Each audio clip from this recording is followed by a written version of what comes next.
Alrighty, Betrayer. We'll start recording the intro in 3, 2, 1, and... Fine, then, I guess we'll do it. This is a spoiler warning, you pathetic mortals, so... is there a problem there, big guy? You don't seem like you got your energy in it. Is everything good? Because we kind of need to get this going. Nothing at all. Yes, so spoiler warning, you miserable worms. This content creator, Gleeman Thom, works really hard and reads the books and stuff, so if you've never read them, then, well, shame on you for one thing, because I'm in them, and... Okay, are you sure you're fine? Because, again, you're really not putting your heart into this. We don't really have a lot of time for a lot of takes. I mean, what's going on here, guy? I can't believe I'm asking this.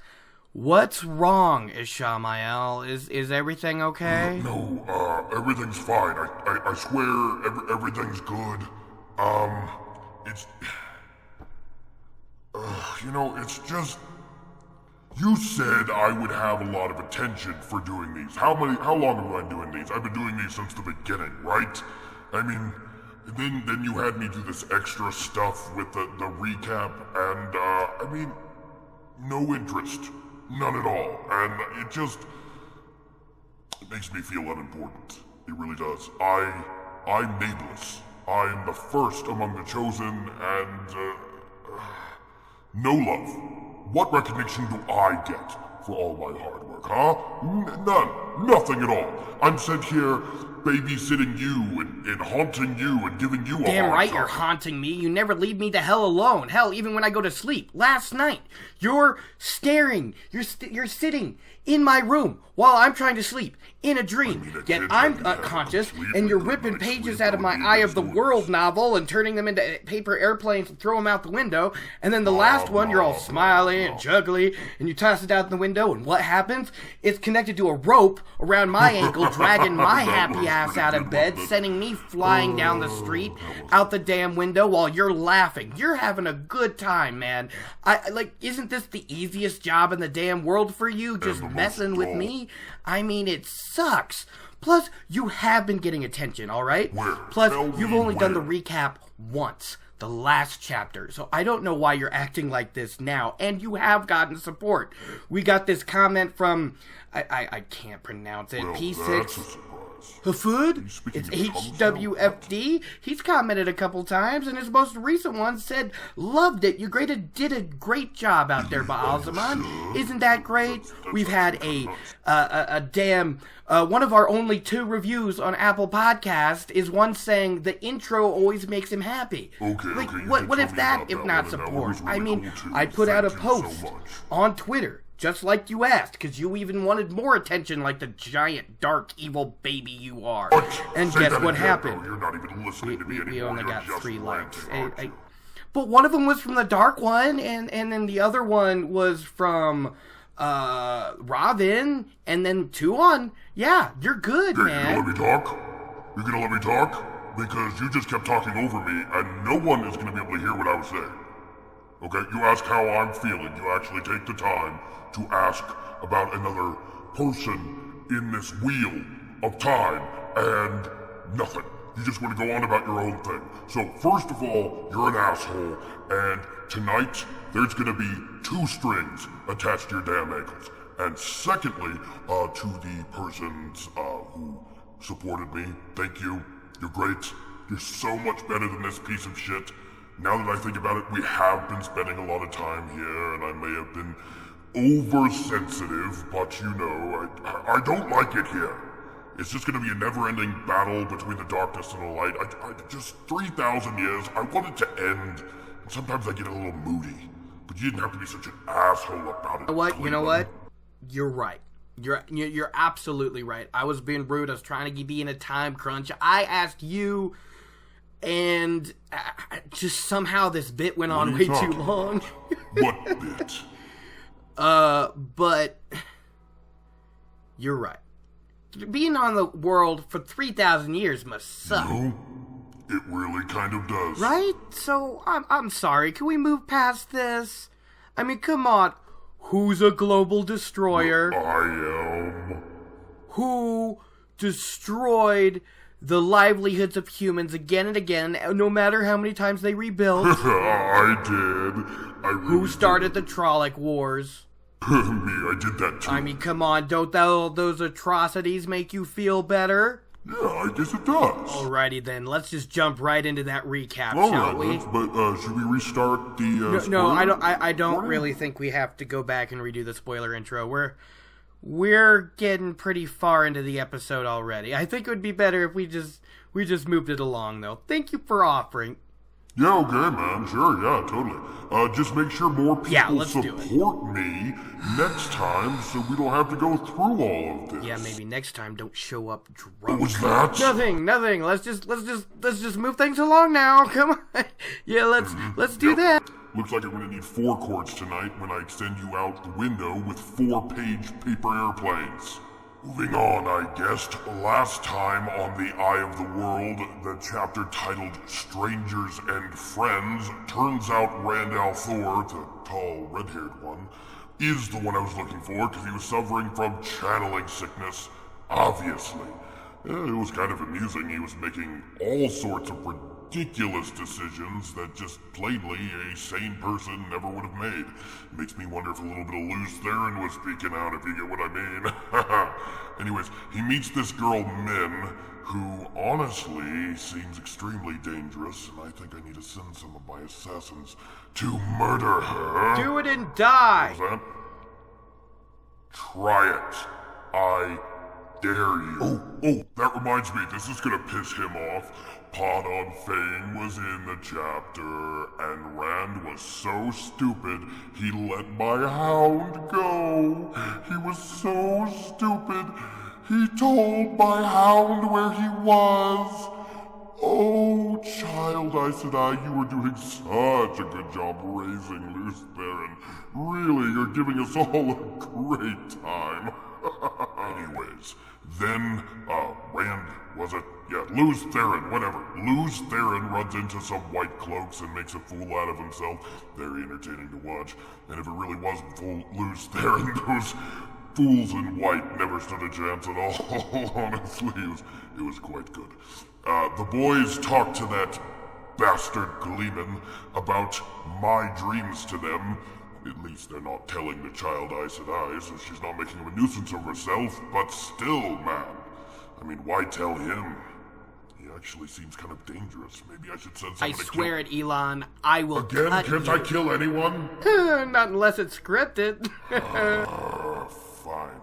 Well, that's the end. They start heading back to the inn after talking to the Gleeman because they're worried Perrin will talk about the dream to someone, and honestly, I've terrorized all 3 in their dreams. Honestly, he seems the most rational. I don't understand why the insane trickster and Luz Theron, who's clearly mad, are worried about the rational one doing something. Oh, because they're all crazy. Got it. Yeah. So their wisdom is here, that child girl with the braid that actually seems to have a concerning amount of power.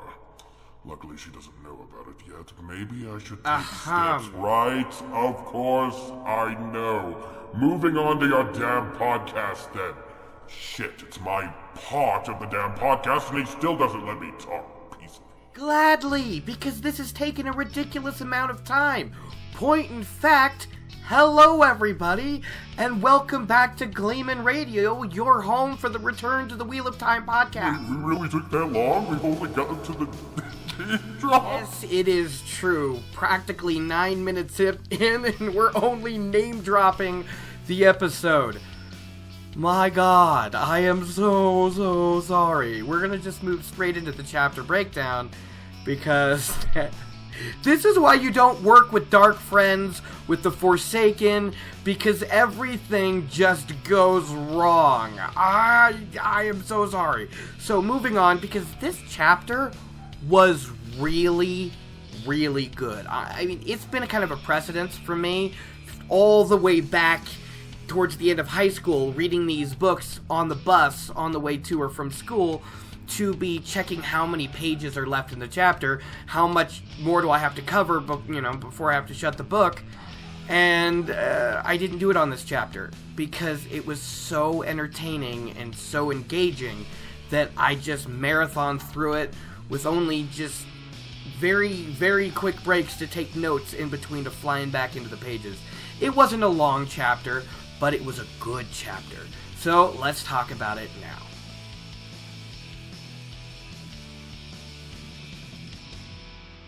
Why should I? Nyneave demanded. Why should I help hide you, or what you are? I've come to take Egwene and the boys back to Women's Field, not help you spirit them away. Thom broke in a scornful voice. If you want them to see their village again, or you either, you had better be more careful. There are those in Baerlon who would kill her, he jerked his head toward Moraine, for what she is. Him too. He indicated Lan, then abruptly moved forward to put his fists on the table. He loomed over Nyneave, and his long mustaches and thick eyebrows suddenly seemed threatening. Her eyes widened, and she started to lean back away from him. Then her back stiffened defiantly. Thom did not appear to notice. He went right on in an ominously soft voice. They'd swarm over this inn like murderous ants on a rumor, a whisper. Their hate is that strong, their desire to kill or take any like these two. And the girl, the boys, you're all associated with them. Enough for the White Cloaks, anyway. You wouldn't like the way they ask questions, especially when the White Tower is involved. White Cloak questioners assume you're guilty before they start, and they have only one sentence for that kind of guilt. They don't care about finding the truth. They think they know that already. All they go after with their hot irons and pincers is a confession. Best you remember, some secrets are too dangerous for saying aloud, even when you think you know who hears. He straightened with a muttered. I seem to tell that to people often of late. Alrighty, guys, I think it's just time to jump right into Chapter 16, The Wisdom. Like I said, I love this chapter. To me, this proves, again, to me, that Nyneave has always been the person I say she is. I love Nyneave. And it's okay if you guys don't. That's fine. But to me, this is a priceless Nyneave chapter before she even gets her own POV. You know what I mean? Let's start out the chapter icon. It's some trefoil leaf on a vine. I don't know if it's the trefoil leaf, but a trefoil leaf is a three-leafed plant. So, moving on. That was pointless and probably boring. So, the group are heading through the common room, led by Perrin, and everybody's nervous as hell. Rand is so busy kind of trying to plan out his argument to Nyneave that all of a sudden he's taken by surprise when an arm reaches out and snags him from the darkness and pulls him off to the side. And his friends are so distracted, they're still walking, and he turns, and to his horror, it's Min who... he's just trying to get away. He's like, hey, no more of your you can't escape me foolishness. You're freaking me out, woman. I am running. And she just grabs his arm again. She's like, I don't have time for this. Listen, there's this woman who showed up. Oh, no, I'm jumping ahead. She pulled him aside, and then Thom makes a comment that's just absolutely hysterical. He's like, no time for that now, boy. He thought Rand was going off to have a good time, snuggle up. I don't know. What did Matt call it in a later book? Play a game of slap and tickle? That's just vulgar. Come on. What am I doing here? So Min appraises Thom after his comment, and she even tops the hilarity, because she just gives him a look, and she's like, go juggle something, and then pulls Rand even further aside. And his friends are torn, because one, they're irritated, possibly, because Rand's talking to another pretty girl, even though they're waiting to go talk to a scary pretty girl, and Egwene is the one that he's apparently betrothed to. or it's just like they want to get this over with, but at the same time, they're like half relieved. They're like, oh, thank God, a reprieve. For just a little bit longer, we don't have to go face Nyneave. Yeah, so Rand's like, I don't have a time for your fool talk of escaping. Very funny. But she interrupts him by describing Nyneave, you know. Oh, this woman arrived at the inn. Dark eyes, dark hair, braid down to her waist, shorter than I am, pretty, whatever. And he's like, she's part of it. The sparks, Rand. When she showed up, the sparks were crazy. And just the sparks when she was alone with Mistress Alice lit up the room. And like, she's like, with all of you together at the inn in the same time, she's like shocked the inn's not on fire. There's just so much of it. And not only that, now that Nynaeve's here at the inn, they're in more danger than they were before she made it to the inn. So we already know Nynaeve's stubbornness, if things aren't settled, might go the wrong way. I think it's to build tension here, but I don't know. I've always understood from the beginning Nynaeve was a good person. She was just set in her own ways. I love the whole Nynaeve and Mistress Alice alone filled the room with sparks. One, because it's the joke on those two ladies never got along, not really. And two, they were so tied together. I mean, she inherits his warder, and she basically inherits his mission. It was supposed to be a Egwene that was the younger female channeler kind of advisor that's there to say, hey Rand, cool your jets, remember who you are. This was Egwene for a while, but then it became Nynaeve. And I think Nynaeve was better at it because she wasn't always competing with Rand like Egwene did seem to. It was great. But Rand doesn't have time for this craziness.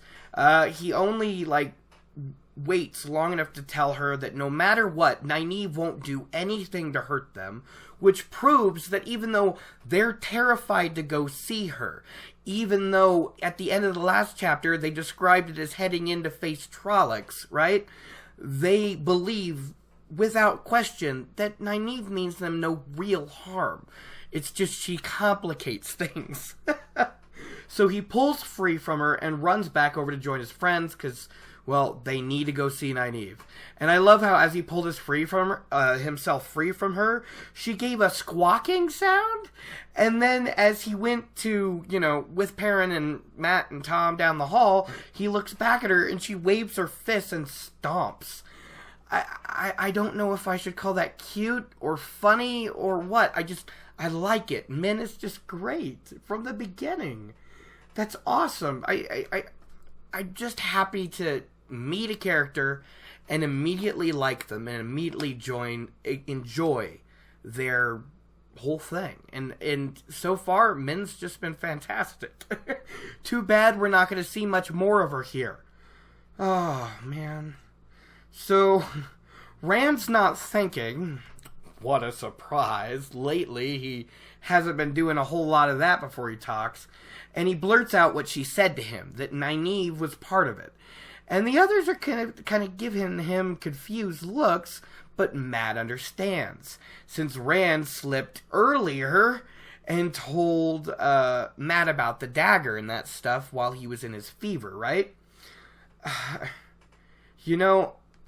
I'm wondering right here if Ta'Virens could affect Ta'Virens at times, right? Like maybe Rand being sick and off his game, Matt's Ta'Viren kind of pulsed for a second, and then Rand spat out the information that made sure Matt took the dagger later.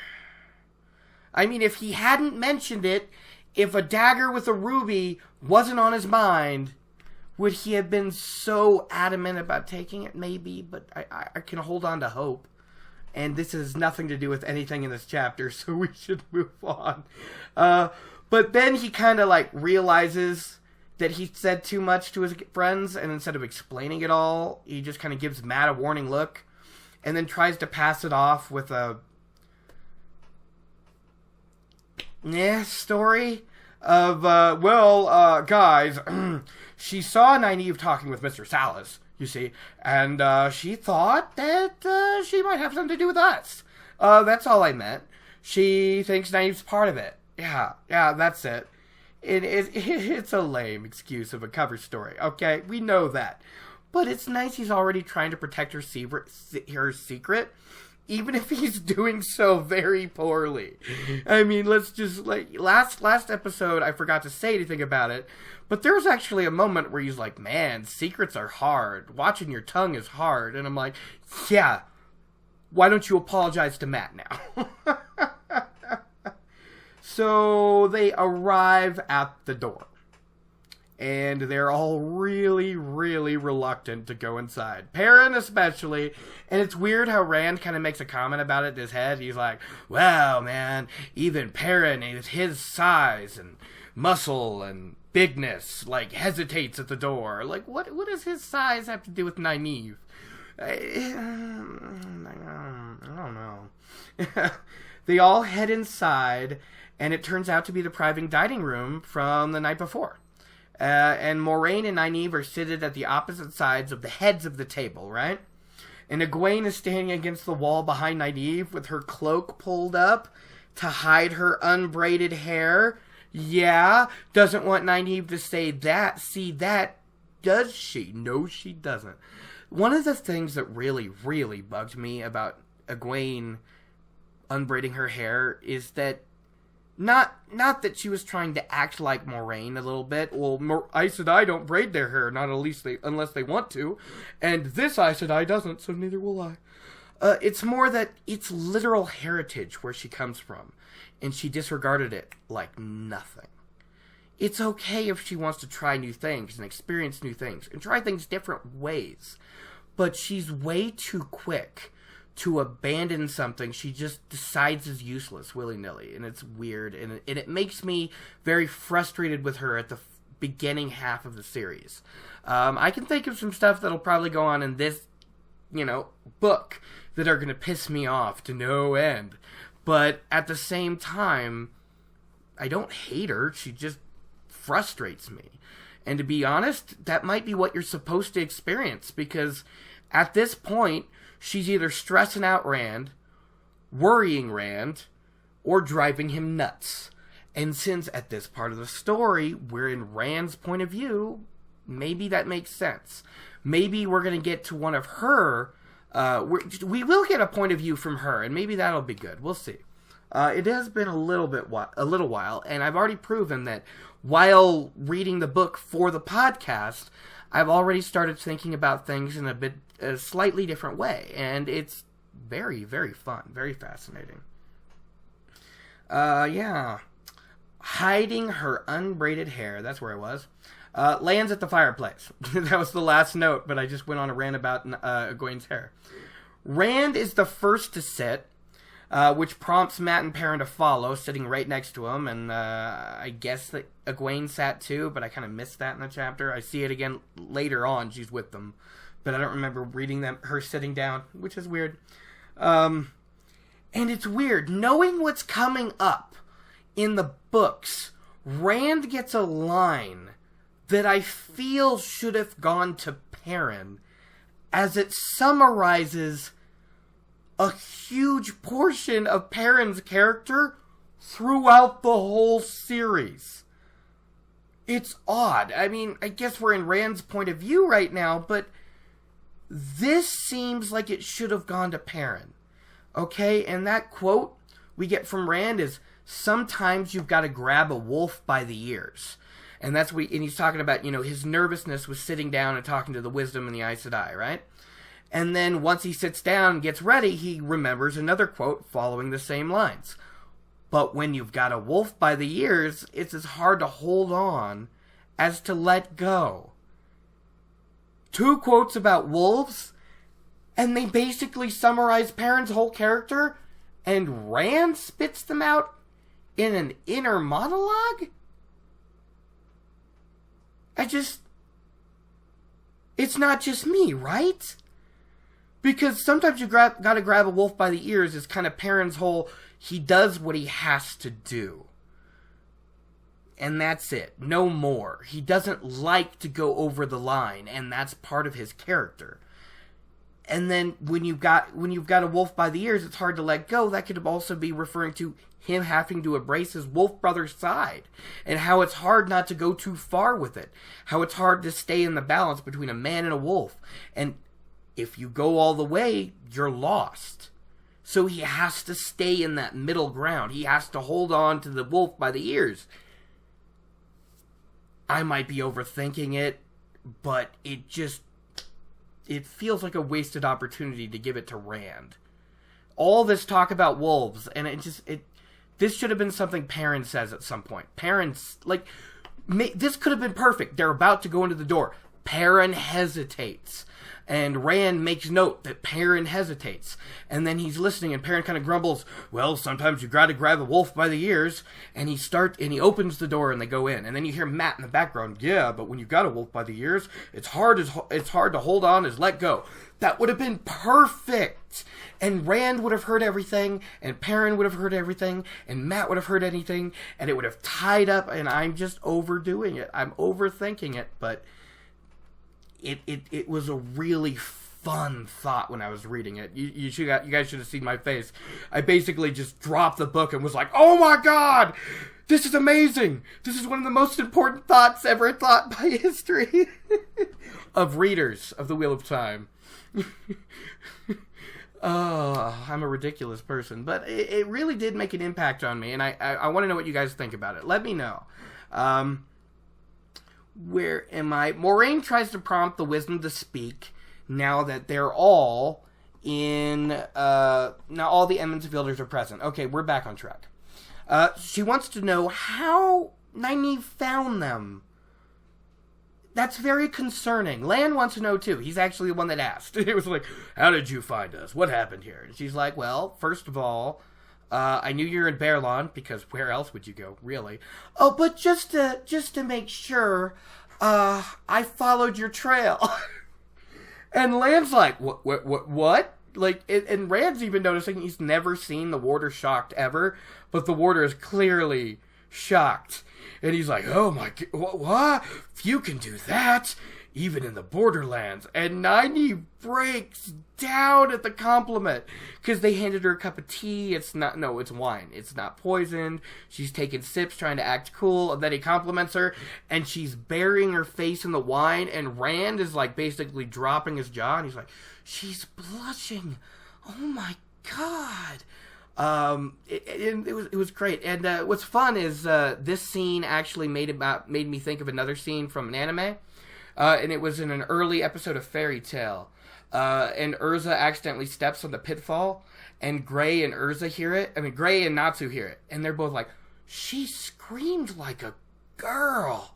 And the other one's like, yeah, and it was cute. It had that same kind of impact. It's the same thing. It's the younger boys who kind of grew up with that, elder sister type character. And she kind of displays another side of themselves, and they're like, whoa, I did not see that coming. I mean, Rand has this whole inner monologue of his head stopping, going, he's never seen anything like this. Has Nyneave been composed? Absolutely. Angry? Yeah.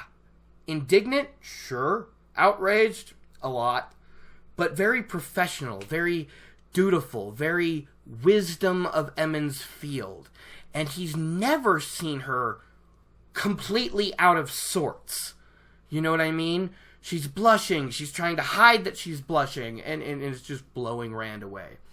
And Moraine prompts the wisdom again. Answer my questions. I've answered yours freely enough. And she's like, yeah. You've answered me with these Gleeman's lies. All I know is that 4 village youths were spirited away by an Aes Sedai. And I'm here to take them home. She is here to take them home. This is why I love Nyneave. Under different circumstances, I'd call her a hero. You heard me. However, this is also why the danger has increased since she's arrived. Because, well, she's very stubborn. I mean, but I want to go back to this. Really think about it. The only one that got permission to leave was Rand. Rand talked to Tam.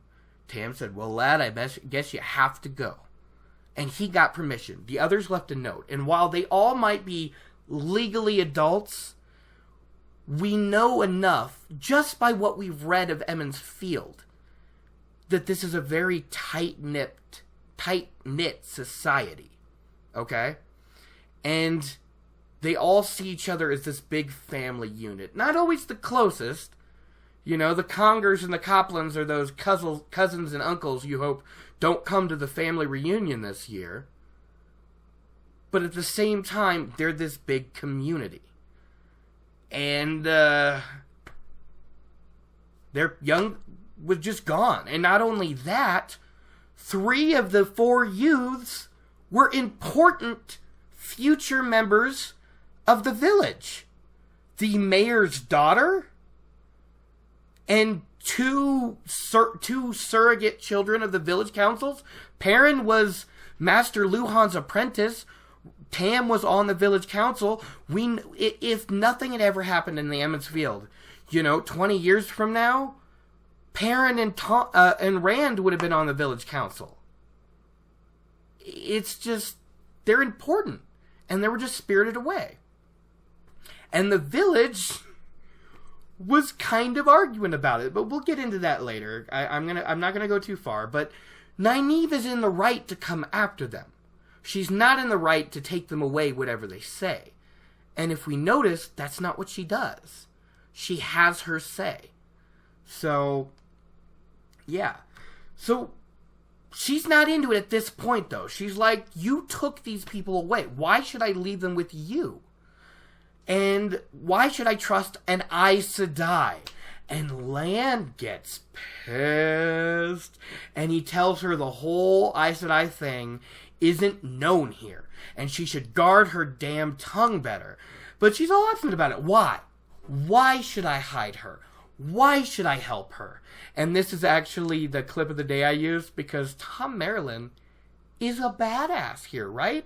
Tell me you did not enjoy Thom Merrilin's speech there when you got to the audiobook portion of my podcast after that ridiculous opening, right? Thom, he's stepping in, telling her she better care that if the White Cloaks, or the few people who respect them here in town, learn who Moraine is and who Lan is, they'll swarm over the inn like ants. They'll have a murderous, evil intention and rage. They'll burn and cause violence, and they won't be able to control any of it. There could be so many people in danger, and it won't just be Moraine. It just won't be Lan. It'll be Egwene, because she came too. It'll be Rand and Mat and Perrin, because they came too. It'll be Nyneave, because she demanded publicly to be sat alone with her. It will be Thom, because he traveled with them. And they'll all be guilty. They'll all be in danger. And they'll be handed over to the White Cloak questioners, and that is not something you ever want to happen. Listen to that goddamn explanation and tell me you don't hate the White Cloaks more. It's amazing we get that Jordan got away with putting a character like Galad in the White Cloaks. It's amazing that the White Cloaks got so much goddamn screen time. Tell me they did not talk way too much. Tell me they were not around way too much. Oh, God. Oh. At least the older Bornhald was cool. I mean, Bayer was shit, but at least the older Bornhald seemed honorable. Even Pedro Nile, when you first meet him, doesn't seem like completely nuts. Not completely awful. And then, or death. He destroys everything. He just comes in like a plague. Padan Fain is the worst. And he's just the worst. Oh my God. He's not even in this chapter, and I start thinking about him, and he claims my frustrations. Oh, God. White Cloaks and their hot irons and pincers only wanting one thing. Not the truth, because they think they already know that. All they want is a confession. So you better learn some secrets, are better left unsaid. And then he just finishes off with, I seem to be telling too many people that already lately. I'm getting way too involved. The gray fox is not acting rationally. Oh man, guys, I'm going to be honest, I feel a little bad. After talking for a while nonstop, I had to go get myself something to drink. So I come back into my room, and the cat has gotten into my desk chair, and she's so comfortable looking, you know what I mean? She sees me, she knows I want the chair, and she kind of like rolls on her back with that whole, oh, look how cute I am in the chair, aren't I adorable? You're not going to mess with me now, are you? And I don't argue with my cat anymore, so I almost sat on her and she moved. Honestly, it sounds sad, but that's my go-to now, because I'll get up and walk across the room, and I'll turn around, and just as I'm walking back to the chair, she'll look at me and jump into the chair. You know, it's a power struggle, and I'm not going to let her win. She already has too much of the room as it is. Anyways, score 1 for the Gleeman, man. The Wisdom 0, Gleeman 1. I love how they describe Thom as a bit menacing here. And so menacing and so good with his words that Nyneave and her iron backbone kind of bend just a bit under the pressure. You can tell there's that scene where she went to lean back from him and then stiffened her spine. I do love it. Thom can be an intimidating fella, and Thom is just the best. So Lan praises the Gleeman, but also gives off a bit of a, surprised, well, I'm surprised to find out you're so concerned about us, Gleeman. And Thom's just like, I arrived with you guys too, okay? People know it. Also, he doesn't favor time with the White Cloak questioners telling him to repent his sins and walk in the light. It's a good line. And it just, again, the White Cloaks are assholes. Sorry, I took a drink there. They are assholes, even more to me than more of assholes than I am to Baalzamon, apparently. I cannot believe that went on as long as it did. You know, you don't expect the Heart of the Dark to show up to a recording session drunk. I wonder how much of it he'll remember by next recording.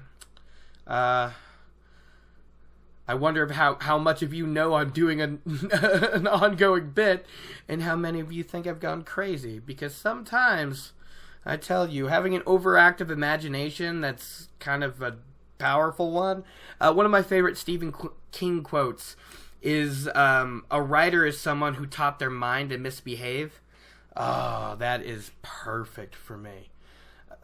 No, that's why I can't watch horror movies. I'm sorry, I got lost in my notes and I'm rambling to keep up. That's why I can't watch horror movies.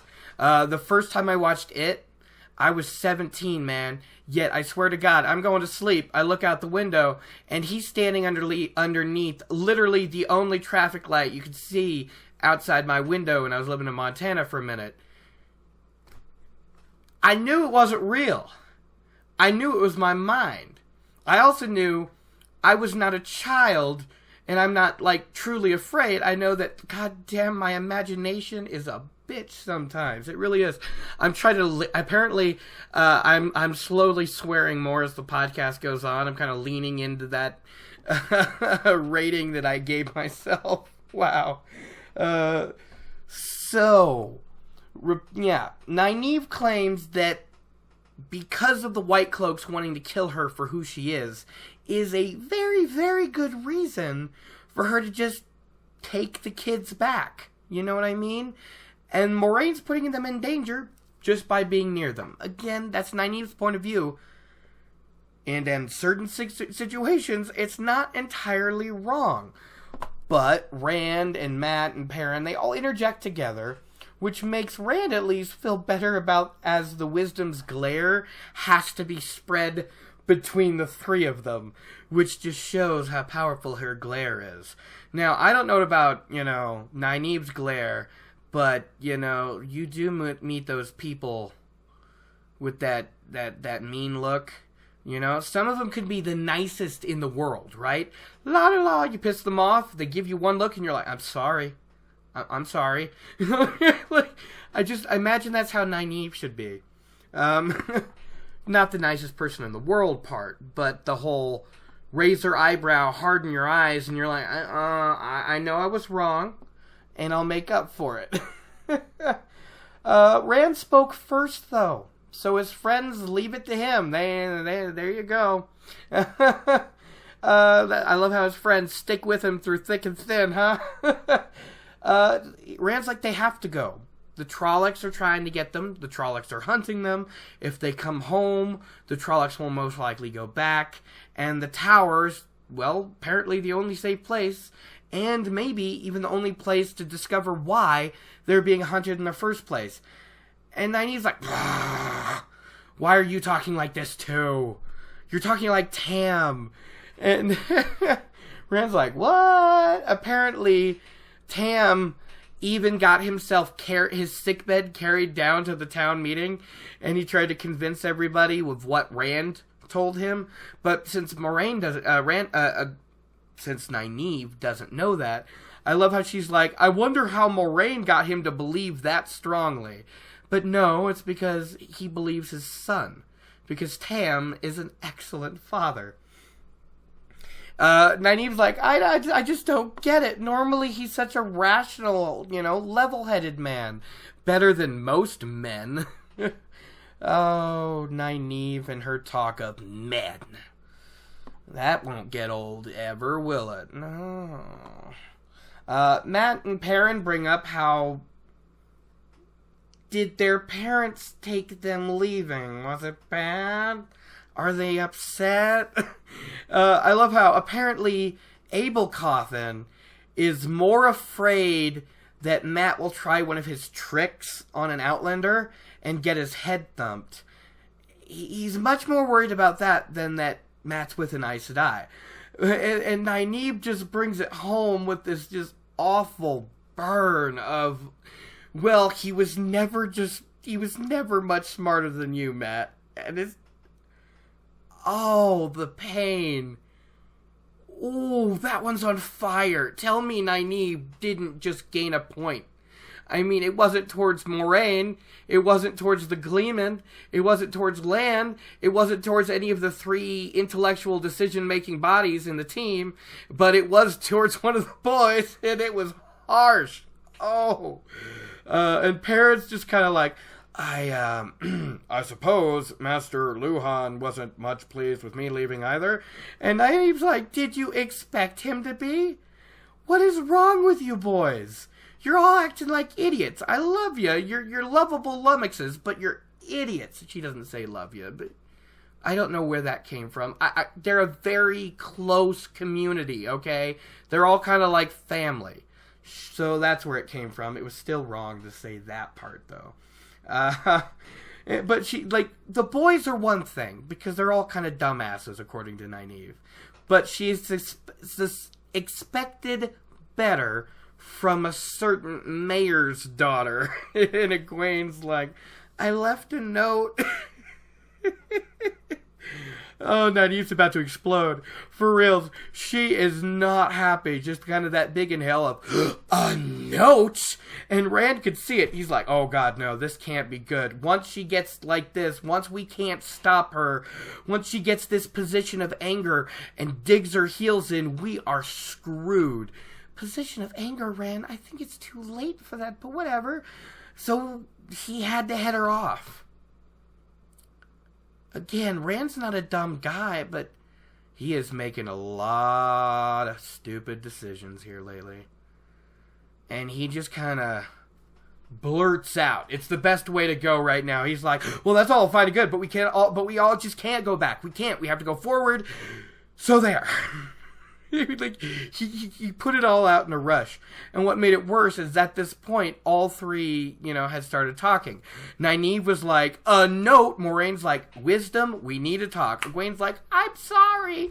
And then Rand blurts in, and they all look at him, and he's like, well, shit. And he kind of describes it as it feels like when he walks in on a women's circle business meeting by accident, and everyone looks at him like, get the hell out. Like, it's the exact same feeling he got there. Oh, poor Rand. Oh, I love how his friends are just sitting there quietly. Moraine gets back to Floor. It's her talk time now, right? And she's like, no, you're right, Wisdom. I cannot protect them from anything. Much like you can't help them if they get struck by lightning when they get back home in your two rivers. But it's not lightning they should be afraid of. It's the Dark One and his minions. I kind of just wonder, we're in Rand's head right now through this, but it would have been nice if he had a little statement of, says you shouldn't be worried about lightning. Min says it's going to be coming in and out of me. It's going to be going at me and coming out. What's that supposed to mean? I'm a little bit concerned with lightning. But no, that's not brought up at all. I keep grabbing the wrong mouse to scroll down on my notes. Yeah, it's the Dark One and his minions they should be afraid of. And from those, she can protect them. Her touching of the power offers certain protections. I don't recall off the top of my head what they are. I mean, she can ward her dreams, and therefore Land's dreams, and therefore their dreams if they told her and slept, like, nearby at a campsite. But ooh. No, you're just gonna let Baalzamon win. Yeah. So she's like, no Murdral can harm them while they're near me. Which just seems like a lie? I suppose that means she can fight off every Murdral that comes near, but she didn't say that. So Moraine's crafty in the best and worst ways.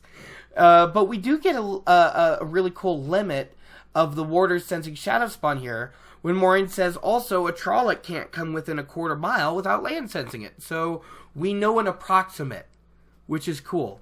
So the Trollocs were a quarter mile outside of town, and Moraine and Land came running out saying, Trollocs are coming, and it took a while, and everyone thought they were drunk, and then the Trollocs appeared. Sounds legitimate to me. It sounds legitimate to me. So the Aes Sedai ends her public speech here with a, can you offer them even half the protection I can? And Nynaeve's like, you set up straw men. Followed by another really awesome quote, also involving wolves for some reason, but I don't care, I like it. We have a saying in the Two Rivers. Whether the wolf beats the bear or the bear beats the wolf, the rabbit still loses. And the Wisdom, all her desires here are very simple. She just wants Moraine to take her plots and her Aes Sedai motives somewhere else and leave Two Rivers folk out of it. But this is really all we get from them here, I mean, at least in the room, because at this point, Moraine tells Egwene to gather everybody and take them out so she can talk with the Wisdom alone. And Egwene has no problem with that. She gathers them all up with a glance, which is amusing. They're just like, they want to get out so bad. She's like, all right, guys, widening of the eyes. And they're like, yeah, let's go, let's get out now. They get outside, and Rand is so lost in thought about what the Wisdom and the Aes Sedai are talking about in there that he kind of loses track of the world until the door opens back up and Nyneave comes out. And Nyneave is startled to see Lan, who's heading back into the private dining room.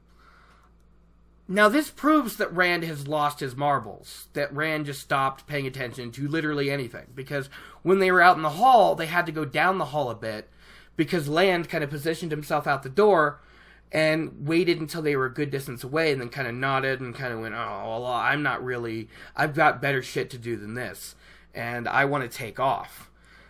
So he warns them not to talk out of turn and to think before they speak, and then he leaves. And then all of a sudden, Nynaeve's coming out, and she bumps into Land. Where did Land come from? Rand, you need to pay more attention, because we can only get things from you. Okay? So pay more attention. This just, it makes me wonder a little bit if the reason Lan kind of took off because he had better things to do for a second was because he kind of got into Nyneave just as much as Nyneave got into him. She's like, oh my god, he complimented me on tracking him. He's so wise and strong and so much better and a better match for me. Do you think Lan left the room with a whole, oh my god, she tracked me. That is impressive. She's a lioness. The wisdom's a lioness. I just go with that lioness analogy from later that just makes me crack up. I don't know. These guys do not have an irrational love, okay? They kind of notice each other, they're into it, and then all of a sudden they're spouting poetry to each other later, okay? There's just a sudden jump at a certain point in the story where these two are just making googly eyes at each other, and these two are proclaiming undying love. And it happens in this very novel, which is just, it's oh my god. Anyways, moving on. This is where we get a really, really nice Nyneave moment. To me, this is who she really is. When she's not forcing herself to be angry in order to channel as much as possible. Nor is she challenging someone or trying to prove herself to someone or trying to be in charge or anything at all. She's just allowed to be her. And this is Nyneave being herself. So as Nyneave leaves the room and heads over to Rand, he notices that his friends ditched him again. Because they're swell. Nyneave comes up, he's trapped, but he shouldn't be, because Nyneave is ridiculously pleasant here. I like how she looks at him and gives the first of many the sword seems to suit you thing. She just taps Tam's sword and she's like, this seems to suit you now. I wish it wouldn't, but it does. Which is really cool. And they have this fun little talk of why in particular she's there to look for him than anyone else. Because Rand's like, why are you here? Says send the mayor as the wisdom. It doesn't make any sense. And Nyneave is amused by it. She's just like, oh, you have grown up in the last week since I've seen you. That's interesting. Rand from a week ago would never have questioned my comings and goings. And he's just like, well, you're just thinking too much of it. Why? And she's like, all right. The village can't make a decision. They're split equally down the middle. Half want to rescue you, though they have no idea how they're supposed to do that from an Aes Sedai. And the other half kind of favor Tam. And Rand's like, you think I should keep going? And she's like, no. We think you should be with people other than her. And all the men were volunteering to come after you and keep you company through this. You know, Tam wanted to go even though he could barely, stand up. And Bran Alvear wanted to go with the scales of office on his chest, probably worried about his daughter and his potential son-in-law in that situation. If you did think about it, maybe Bran was considering Rand be the mayor one day. Could have happened. It really could have happened. Tam could easily have been a mayor of Emmonsfield. Harl Luhan wanted to go until Alsbeth made him sit down. That's the best part ever. even Sen Bui wanted to come. Why? Nyneave doesn't know. Maybe he has a softer spot for the boys than he lets on. I love that Sen Bui wanted to go, but I think Sen Bui would have caused trouble so bad. She states that she could tell it would be another day or so before anybody came to the decision, and she felt there wasn't enough time. Like she had to leave soon. Like she had to go to them soon. Like she was being summoned by Ta'Veren. They totally pulled in Nyneave because they needed her. And they will always need her, man. It makes sense that near the end of this crazy, ridiculous journey, when Rand al'Thor is at his most paranoid and edgedness, and while he's at his most saint-like, the woman he trusts most to guard his back and heal him if something goes wrong is Nynaeve Almira. And that just proves true to me. Egwene was supposed to be his advisor early on, but it became Nyneave, his voice of reason, and it was good. It was good. I love Nyneave. I just do. So, yeah, Nyneave gathered the women's circle, explained what had to be done, and left. And I love it. And Rand asks what else Moiraine and her talked about. And before she tells him, she pulls him down the hall a bit, away from the open door, which has Moiraine and Lan still inside, probably listening. And she says the Aes Sedai was asking questions about them. About if any of them were born outside the two rivers.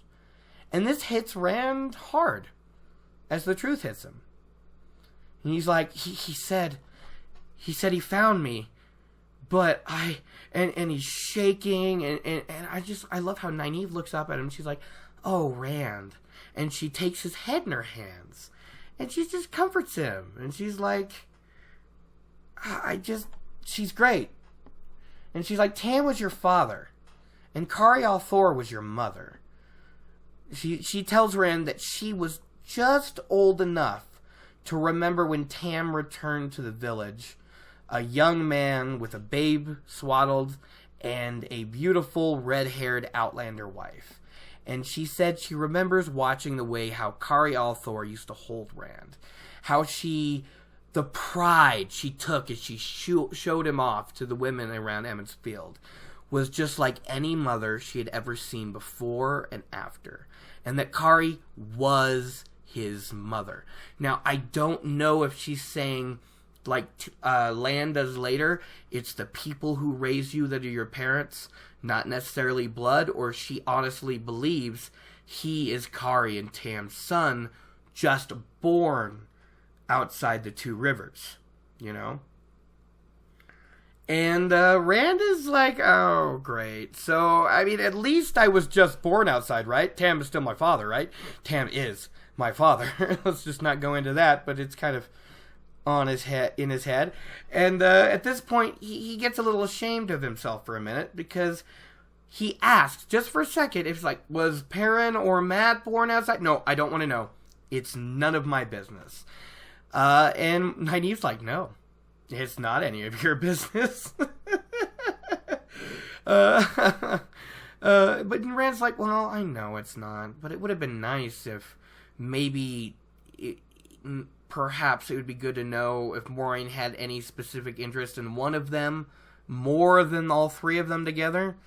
And he's right, and she's interested in him the most. But at this point, she doesn't know they're all tied together without question. So, yeah.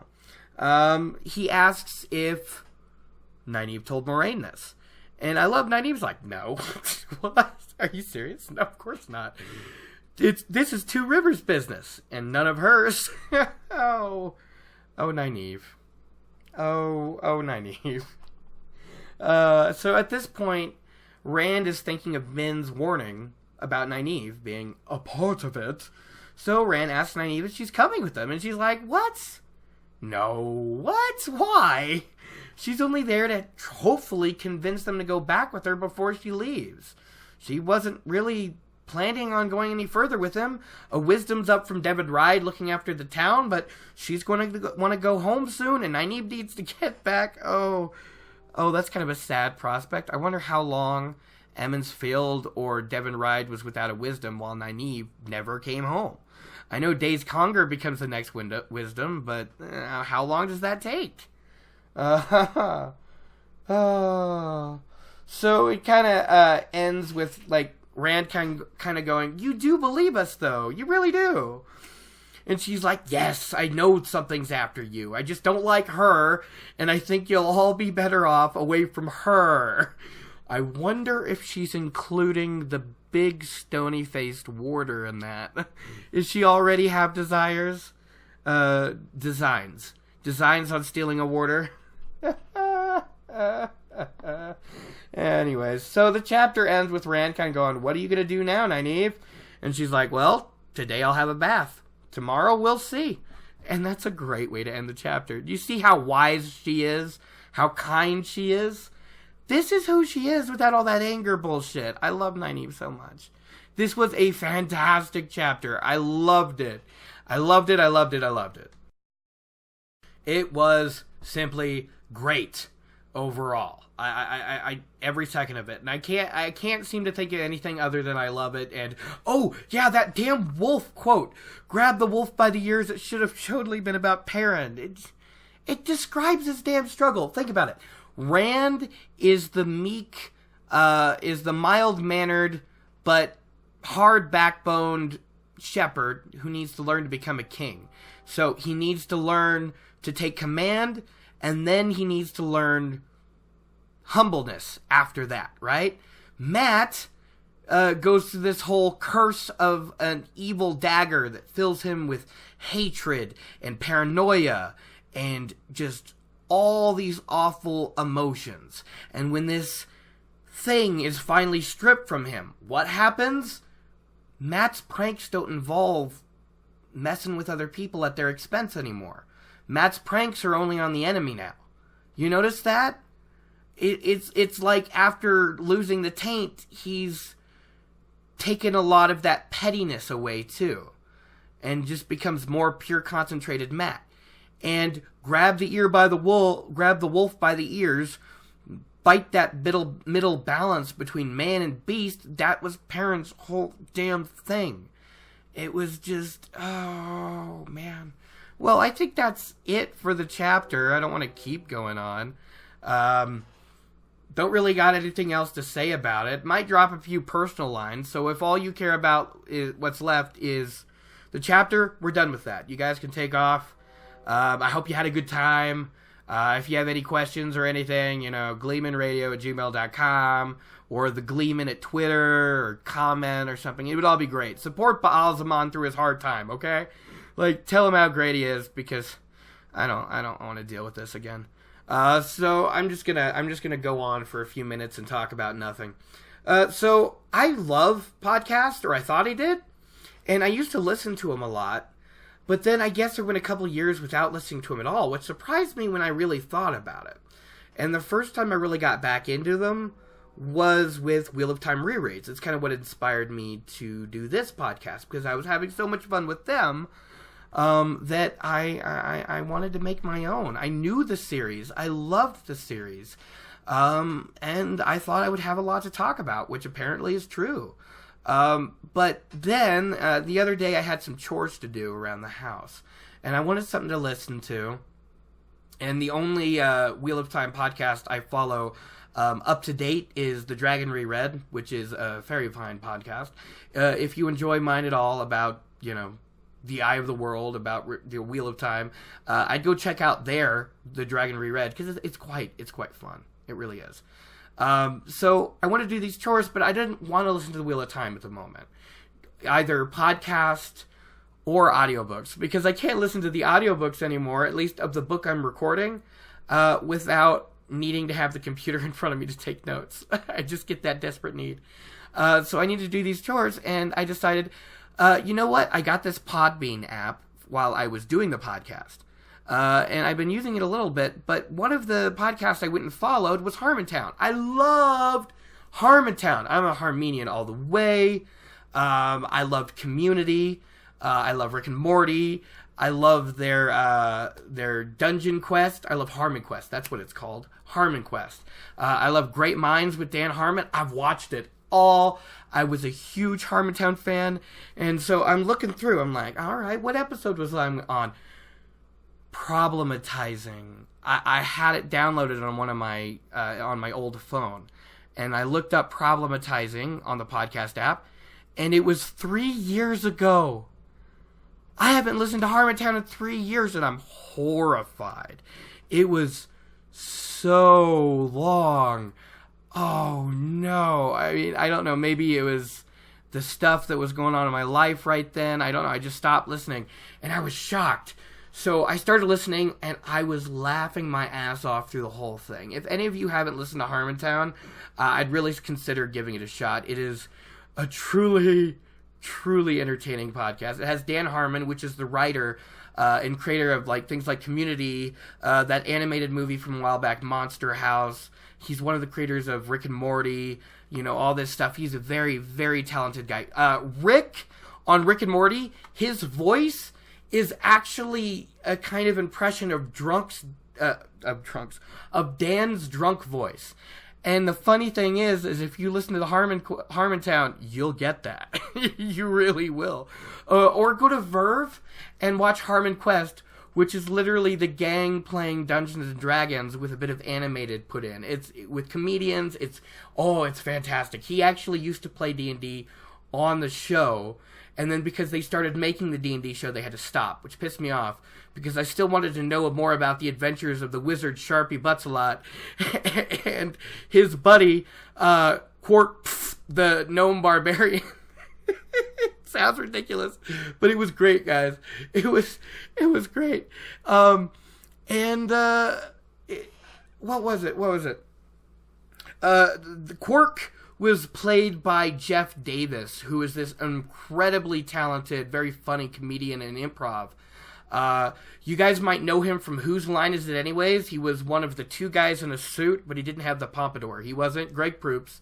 He was Jeff Davis, and he was very, very funny. And he's the comptroller. So it would be the mayor of Harmontown and the comptroller. And I was laughing my ass off. I've listened to 4 episodes. But I'm kind of horrified because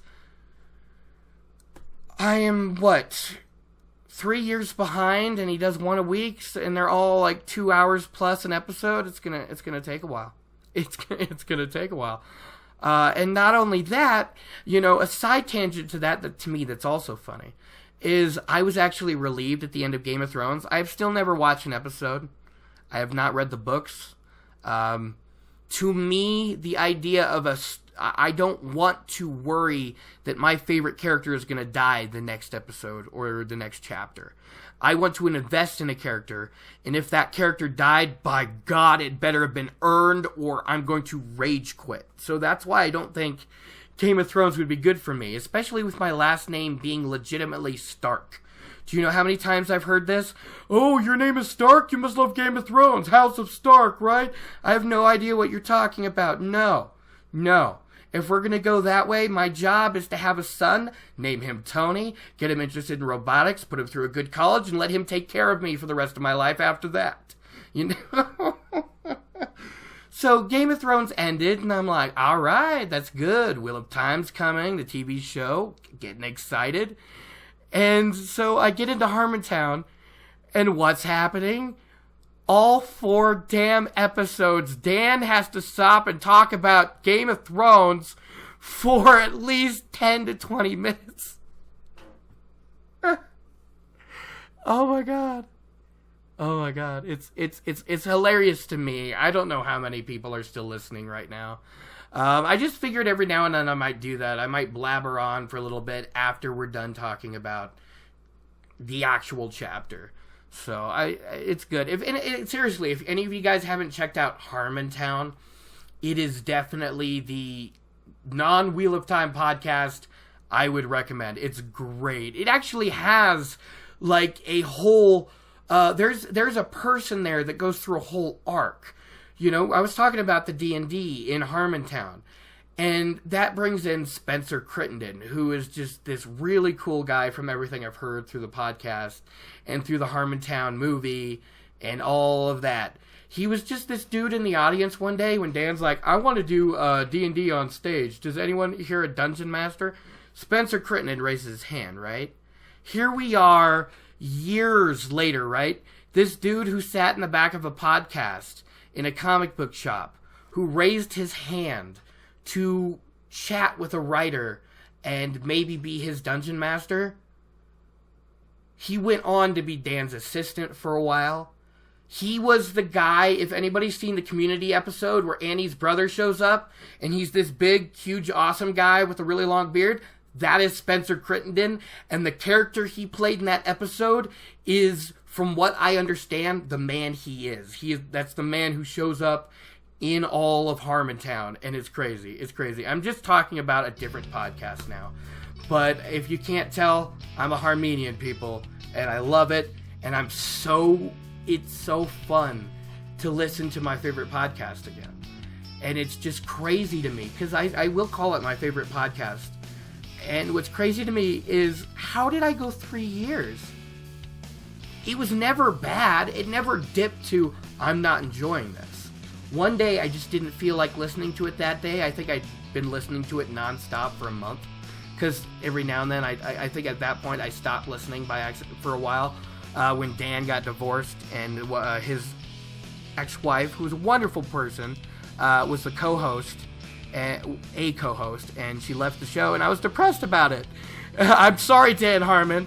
I can't watch your podcast or listen to your podcast because I am too depressed about your divorce with your wife. No matter that you have to go back on stage and do it anyways, right? Oh, man. I'm done. It is 1 a.m. I'm rambling. I hope you all have a wonderful day wherever you are. Morning, afternoon, or evening. Check out a podcast you've never listened before. Watch a show you've never seen. Read a book you've read before for the hell of it, because why not? Take care, everybody. Peace out. Bye.